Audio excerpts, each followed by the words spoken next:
বেশি দেওয়া হয়েছে।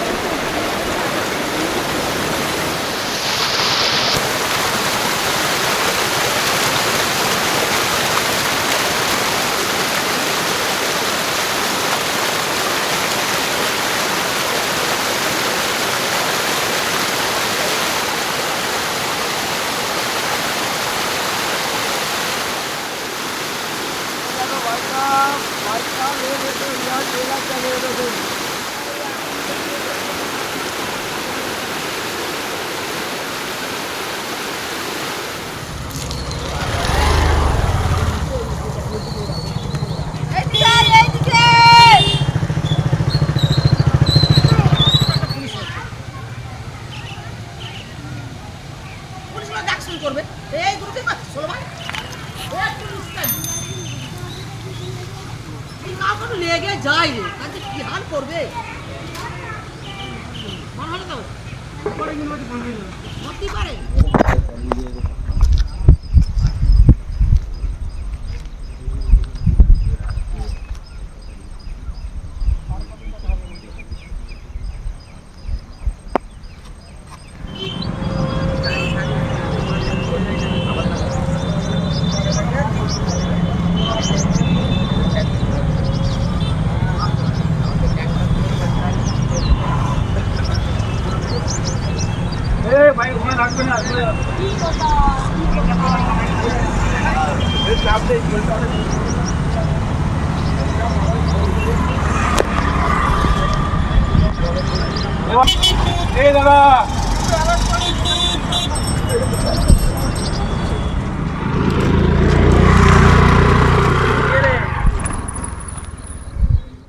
বন্যায় আমরা যেভাবে এলাকায় ভুক্তভোগী হই,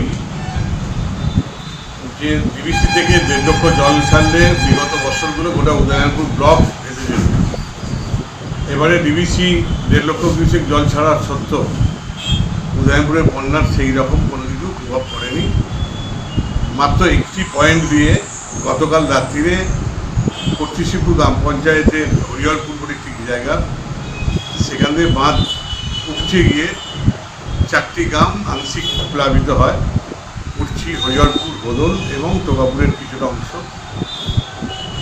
গতকাল রাত্রিরে যে জলটা ঢুকেছিল সেটা আজকে সকাল থেকেই সেটা আবার নেমে যায়।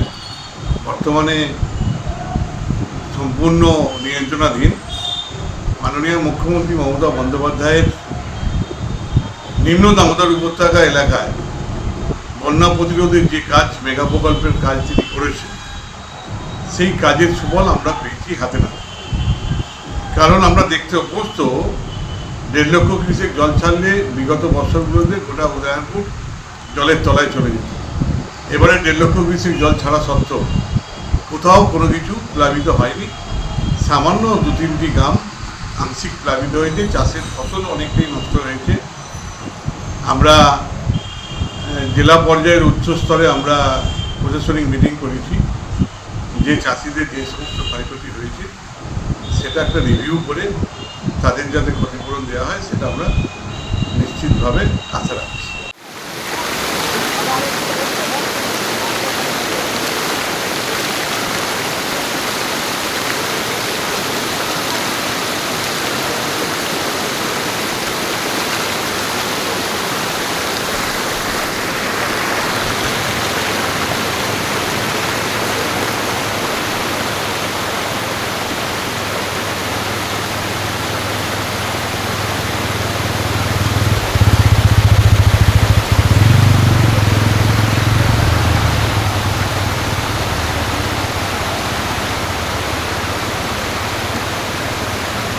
গ্রামের ভিতরে কোথাও 1 হাঁটু, কোথাও 1 হাঁটুর একটু বেশি হবে, কোথাও 1 চেটো, এরকম।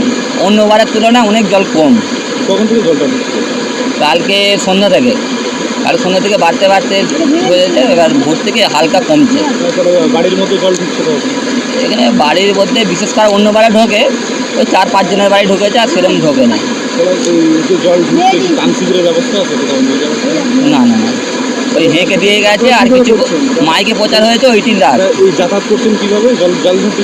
হ্যাঁ হ্যাঁ, কতটা জল পারাপার করে যাতায়াত? ওই 1 হাঁটু, কোথাও 1 হাঁটুর বেশি হবে, কোথাও আধা হাঁটু, এরকম পারাপার করে যাতায়াত করতে? হ্যাঁ, ওই জল দিয়েই যাতায়াত করছে। মানে অন্যান্য বারে যেভাবে ভয়াবহ বন্যা হয় হ্যাঁ, অনেক কম। কি মনে হচ্ছে জল বাড়বে নাকি কি জল তো সকাল থেকে অনেকটা কমেছে।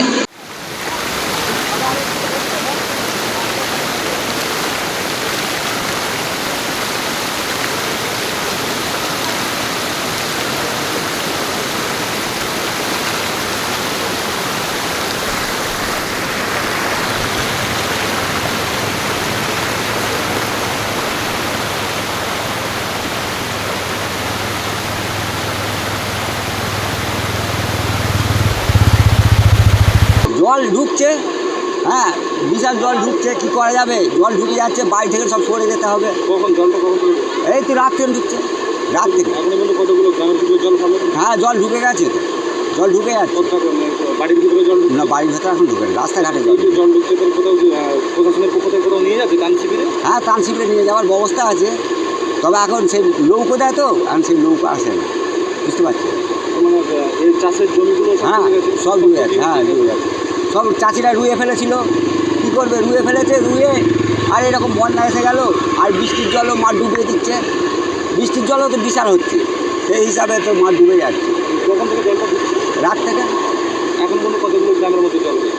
হ্যাঁ 5খানা গ্রাম, 5-6খানা গ্রাম, হ্যাঁ এরকম জল হয়ে গেছে। অল্প পরিমাণ হ্যাঁ তো অল্প আছে। এইরকম জল, অল্প আছে। হ্যাঁ এরকম। আর যা অন্যান্য বারে যেভাবে জল ঢুকতো সেই তুলনামূলক অনেকটা কম। কম আছে, কম আছে, কিন্তু এই যে রাস্তাগুলোর যদি না হতো, এখন এই রাস্তাগুলো হানা হয়ে যায়, বিশাল বন্যা হয়ে যেত, বড় ধরনের বন্যা।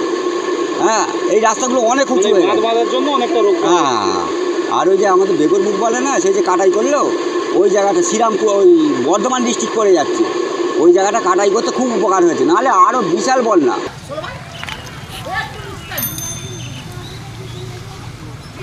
লেগে যায় রে, কাজে কি হাল করবে? মনে হলো তো? হতেই পারে।